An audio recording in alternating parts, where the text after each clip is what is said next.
Monkeypox के बढ़ते मामलों के बाद अब यूपी सरकार ने भी जारी किया अलर्ट। मंकीपॉक्स के बढ़ते मामलों को देखते हुए यूपी सरकार ने जारी किया अलर्ट। अधिकारियों ने विदेश यात्रा से वापस लौट रहे यात्रियों की निगरानी की जरूरत बताई है। यूरोप, अमेरिका में फैले मंकीपॉक्स को लेकर स्वास्थ्य विभाग अलर्ट। मंकीपॉक्स को लेकर स्वास्थ्य विभाग ने निजी व सरकारी अस्पतालों को सतर्क किया है। लक्षण वाले मरीजों को जांच कर आइसोलेट करने के दिए निर्देश। संदिग्ध मरीजों के नमूने पूरे लैब भेजकर कराई जाएगी जांच। वायरस कटी फटी त्वचा, नाक, मुंह के जरिए शरीर में करता है प्रवेश। कृष्ण जन्मभूमि और शाही ईदगाह मामले में एक और याचिका दायर। कृष्ण जन्मभूमि शाही ईदगाह मस्जिद भूमि विवाद मामले में एक और याचिका दाखिल। इस याचिका में कहा गया कि 1670 में औरंगजेब मथुरा के मंदिरों को तोड़कर मूर्तियां तथा कीमती सामान आगरा के लाल किले में लाया था। इस अर्जी पर सिविल जज सीनियर डिवीजन की अदालत में अधिवक्ता महेंद्र प्रताप ने बताया कि आगरा के लाल किले के अंदर दीवाने खास के पास बेगम साहिबा की मस्जिद की सीढ़ियों के नीचे केशव दास की पौराणिक बेशकीमती रत्न जड़ित मूर्तियां दबी हैं। बाद में मांग किया गया कि कोर्ट पुरातत्व विभाग से खुदाई करवाकर मूर्तियों को बाहर निकलवाए। एक हाई प्रोफाइल सोसाइटी के सिक्योरिटी गार्ड पर रेप का आरोप। नोएडा के एक हाई प्रोफाइल सोसाइटी के सिक्योरिटी गार्ड पर नाबालिग लड़की के साथ रेप का आरोप लगा। तबीयत खराब होने पर लड़की की जांच में पता चला कि लड़की 15 हफ्ते की प्रेग्नेंट है। लड़की की मां ने थाना सेक्टर 126 में आरोपी गार्ड के खिलाफ मुकदमा दर्ज कराया है। चोरी के आरोप में लड़की गाजियाबाद के सम्प्रेषण गृह में रह रही है। लड़की सोसाइटी के पास ही किसी गाँव की रहने वाली है। नोएडा पुलिस ने मुकदमा दर्ज कर जांच शुरू कर दी है।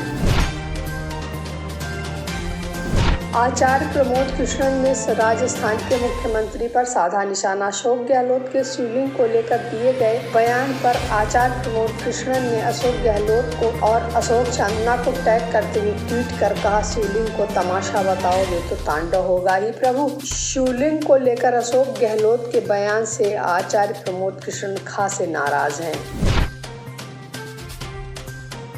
मंदिर में साईं की मूर्ति देख भड़के स्वामी अभिमुक्तानंद। मध्य प्रदेश के छिंदवाड़ा में शंकराचार्य स्वरूपानंद सरस्वती के प्रतिनिधि स्वामी अभिमुक्तानंद महाराज वैवाहिक कार्यक्रम में शामिल होने छिंदवाड़ा पहुंचे थे। शिष्यों के कहने पर शहर में वो छोटी बाजार में बने श्री राम मंदिर और बड़ी माता मंदिर के दर्शन करने पहुंचे थे। राम मंदिर प्रांगण में लगी साईं बाबा की टाइल्स को देखकर स्वामी अभिमुक्तानंद जी महाराज भड़क गए और नाराजगी जताते हुए तुरंत मंदिर प्रांगण से बाहर आ गए। बिहार में राज्यसभा चुनाव को लेकर चुनावी माहौल। आमतौर पर राज्यसभा के चुनाव में माहौल बिल्कुल ही शांत होता था। कभी तो पता ही नहीं चलता था कि देश के उच्च सदन का चुनाव भी चल रहा है, पर इस समय माहौल बदला पूरी तरह चुनावी हो गया है। वही गठजोड़, उठा पटक, चुनावी तिकड़म, पक्ष विपक्ष सभी खुद को उच्च सदन में मजबूत करना चाहते हैं। इस राज्यसभा चुनाव में बिल्कुल आम चुनाव जैसा माहौल बना हुआ है। राजद के 2 उम्मीदवारों के नाम घोषित करते ही प्रतिक्रियाओं का सिलसिला शुरू हो गया है। बीजेपी ने माई को राजद का सत्य बताया। बदल रही है उत्तराखंड की डेमोग्राफी। उत्तर प्रदेश से निकलकर उत्तराखंड बनते समय उत्तराखंड की कुल मुस्लिम आबादी 1.5 से 2% थी, अब जो बढ़कर 14% से ज्यादा हो गई। उत्तराखंड के मुख्यमंत्री पुष्कर सिंह धामी ने हाल ही में एक कार्यक्रम में राज्य में छिपे रोहिंग्या और बांग्लादेशियों के सत्यापन का ऐलान किया है। उन्होंने कहा कि देवभूमि की डेमोग्राफी में हो रहा बदलाव चिंताजनक है, संदिग्धों को चिन्हित किया जाना चाहिए। उत्तराखंड में एक हिंदू एक्टिविस्ट और संत स्वामी दर्शन भारती ने भी हालात की गंभीरता पर चिंता व्यक्त की है। प्रधानमंत्री ने सैनिकों के निधन पर व्यक्त की शोक संवेदना। लद्दाख में शुक्रवार को हुए बस हादसे में 7 सैनिकों के निधन पर प्रधानमंत्री ने शोक व्यक्त करते हुए अपने आधिकारिक ट्विटर हैंडल से संबंध में लिखा, लद्दाख में हुए बस हादसे से आहत हूँ। इसमें हमने अपने वीर सेना के जवानों को खो दिया है। मेरी संवेदनाएं शोक संतप्त परिवारों के साथ है। मुझे उम्मीद है कि जो घायल हुए हैं वो जल्द से जल्द ठीक हो जाएं। प्रभावितों को हर संभव सहायता दी जा रही है।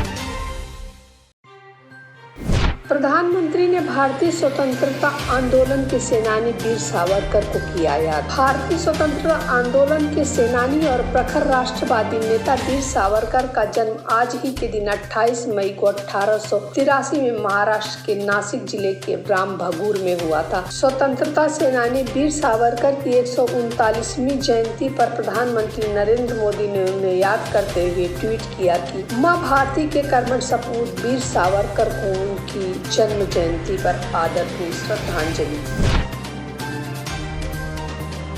झारखंड में खाली हो रही राज्यसभा की 2 सीटों पर घमासान। झारखंड में खाली हो रही राज्यसभा की 2 सीटों पर राज्य में सत्तारूढ़ गठबंधन में रस्साकसी शुरू। एक सीट पर सत्तारूढ़ गठबंधन और दूसरी पर भाजपा की जीत लगभग पक्की है। 1 साल पहले कांग्रेस ने झामुमो प्रमुख शिबू सोरेन को समर्थन देकर राज्यसभा भेजा था। कांग्रेस ने प्रत्याशी उतारा था, लेकिन संख्या बल कम होने के कारण वह जीत नहीं पाया, जबकि भाजपा के पाले में एक सीट गई थी। इस बार चुनावी समीकरण में फेरबदल की कोई भी गुंजाइश नहीं है। प्रेम प्रसंग के चलते हुई बीभत्स हत्या। आगरा के मुद्दौला थाना क्षेत्र के अंतर्गत ब्रह्मपुरी मोहल्ले में शुक्रवार दोपहर 28 वर्षीय विवाहिता पूजा और 21 वर्षीय उसके प्रेमी शिवम की पूजा के ससुर, देवर और पति ने सरेआम लोगों के सामने लाठी डंडों से पीटकर बांके से काटकर की बीभत्स हत्या। शव को गली में ही छोड़कर आरोपियों ने थाने में दी सूचना। वारदात सीसीटीवी में हो गई थी कैद। पुलिस ने बताया कि प्रेम प्रसंग के चलते विवाहिता के परिजनों ने की हत्या। भाजपा आज जारी कर सकती राज्यसभा उम्मीदवारों की लिस्ट। कांग्रेस के बागी नेता आरपीएन सिंह, मुलायम सिंह की बहू अपर्णा सिंह यादव, केंद्रीय मंत्री मुख्तार अब्बास नकवी और यूपी के बड़े ब्राह्मण चेहरे में लक्ष्मीकांत वाजपेयी तथा शिव प्रताप शुक्ल भी पार्टी की तरफ से राज्यसभा भेजे जा सकते हैं। पूर्वांचल से एक ब्राह्मण चेहरे को और भी राज्यसभा का टिकट मिल सकता है। 4 ओबीसी, 1 महिला और 2 दलित चेहरों को भी राज्यसभा भेजा जा सकता है। उम्मीदवारों के चयन में क्षेत्रीय समीकरणों के साथ जातीय संतुलन बनाने की भी कोशिश की जाएगी। भाजपा अभी से 2024 लोकसभा चुनाव को लक्ष्य बनाकर चल रही है। मध्य प्रदेश के मंदसौर में शेख जफर ने अपनाया सनातन। मध्य प्रदेश के मंदसौर पशुपतिनाथ मंदिर परिसर में धर्म परिवर्तन कर शेख जफर बने सनातनी। इस अवसर पर स्थानीय विधायक यशपाल सिंह सिसोदिया, सांसद सुधीर गुप्ता और महामंडलेश्वर स्वामी चिदंबरानंद सरस्वती मौजूद थे। धर्म परिवर्तन के बाद शेख जफर शेख चैतन्य सिंह राजपूत के नाम से जाने जाएंगे। सनातन में आने के बाद शेख जफर ने कहा, अब वो उन लोगों को प्रोत्साहित करेंगे जो हिंदू धर्म अपनाना चाहते हैं। सीबीआई ने रुबैया सईद को कोर्ट में पेश होने के लिए जारी की नोटिस। जम्मू कश्मीर के पूर्व मुख्यमंत्री व केंद्र सरकार के तत्कालीन गृह मंत्री की बेटी रुबैया सईद के अपहरण मामले को सीबीआई ने एक बार फिर से ओपन कर दिया है। 1989 में रुबैया सईद अपहरण मामले में रुबैया सईद को 15 जुलाई को कोर्ट में पेश होने के लिए समन जारी किया गया है। इस मामले में सीबीआई ने रुबैया सईद को गवाह बनाया है। यासीन मलिक पर उसके अपहरण का आरोप था। रुबैया सईद को 1989 में आतंकियों को छुड़ाने के लिए अपहरण किया गया था। भारत के विदेश मंत्रालय प्रवक्ता अरिंदम बागची ने ओआईसी को लगाई फटकार। भारत ने कश्मीरी अलगाववादी नेता यासीन मलिक के फैसले पर ओआईसी के स्थानीय मानवाधिकार आयोग को अरिंदम बागची ने फटकार लगाते हुए कहा कि ओआईसी को इस मामले में किसी तरह का सवाल नहीं उठाना चाहिए। उन्होंने कहा कि यासीन मलिक के फैसले पर ओआईसी आईपीएचआरसी द्वारा भारत की आलोचना स्वीकार नहीं है। आयोग ने ऐसा बयान देकर मलिक की आतंकवादी गतिविधियों का समर्थन किया है। विश्व आतंकवाद के खिलाफ जीरो टॉलरेंस चाहता है। मुस्लिम महिला ने अपने धर्म को लेकर कोर्ट में दी चुनौती। मलेशिया हाई कोर्ट में एक महिला ने अपने धर्म को चुनौती देते हुए कहा, मैं मुस्लिम माता पिता से पैदा हूं, पर मुझे मुस्लिम धर्म बिल्कुल पसंद नहीं। मुस्लिम धर्म में हराम शुअर का मांस और शराब मैं खूब सेवन करती हूँ। इस्लाम के किसी नियम को मैं नहीं मानती। महिला ने कोर्ट से मांग की कि भले ही वह मुस्लिम माता पिता से पैदा है, पर कोर्ट यह तय करे कि वह मुस्लिम नहीं है। साथ ही कोर्ट यह भी तय करे कि शरिया कोर्ट को किसी को मुस्लिम धर्म से निकालने का अधिकार है या नहीं। इस मामले की अगली सुनवाई 15 जून को होगी। टोक्यो में आयोजित क्वाड सम्मेलन से चीन परेशान। जापान की राजधानी टोक्यो में पिछले दिनों आयोजित क्वाड समिट के बाद चीन की बेचैनी बौखलाहट में बदल गई है। चीन अब कई देशों को अपने साथ जोड़ने की कोशिश कर रहा है। इसी क्रम में चीन ने सुरक्षा और व्यापार पर 10 देशों के साथ समझौता करने की योजना बनाई है। इस उद्देश्य को पूरा करने के लिए चीन के विदेश मंत्री यांग ली ने प्रशांत द्वीपीय देशों का एक बड़ा दौरा शुरू किया है। अपनी 10 दिवसीय यात्रा के दौरान 8 देशों में वांग, Kiribati, Samoa, Fiji, Tonga, Vanuatu, Papua New Guinea और पूर्वी तिमोर में रुकेंगे। दक्षिणी चीन में भारी बारिश और भूस्खलन से 15 लोगों की मौत। दक्षिणी चीन में भारी बारिश की वजह से कई हादसों में 15 लोगों की मौत, 3 लापता। चीन के फुजियान प्रांत में भूस्खलन से 2 इमारतें धराशायी हो गई हैं, जिसमें 8 लोगों की मौत हो गई। युआन प्रांत में 5 लोगों की मौत, 3 लापता।